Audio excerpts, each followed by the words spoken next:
So I've been interested in learning and teaching about class in a sort of relational way since around 15 years ago, when I was involved in a community organizing project that went very, very badly and really collapsed.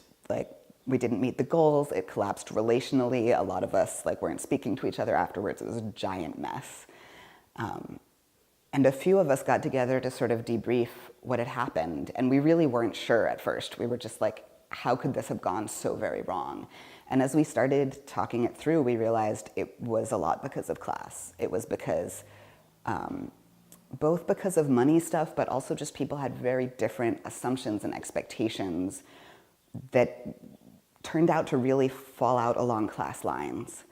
And so a group of us started really exploring that and then exploring how to help our community understand that more.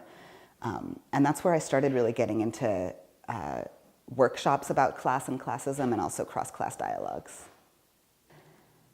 I think actually more and more people are comfortable talking about class since around 2008 or 9. It has started to be something that's not quite as taboo, that people aren't quite as shocked if someone brings up the topic of wealth inequality.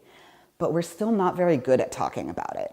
The public conversation about it, the rhetoric that we've seen in the recent elections, tends to be pretty one-dimensional and not necessarily address the complexity of how class works as a system, how we end up experiencing class emotionally and in our relationships, how class is entangled with race in a way that is, fundamentally both classist and racist, but also not exactly linear. And fundamentally entangled with gender and with immigration and with all of these other pieces. And when we don't talk about those, we can very easily make mistakes that make our activism and even just our work less effective than it could be. So aside from the dialogues, Angela and I also do some consulting around class and cross-class issues.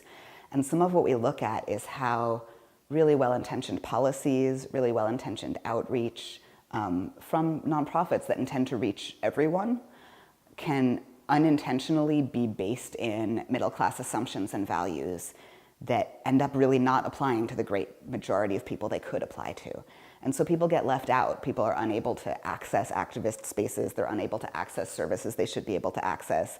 They're not as integrated into parts of the community because folks who are organizing stuff haven't thought about class or how to collaborate effectively across class.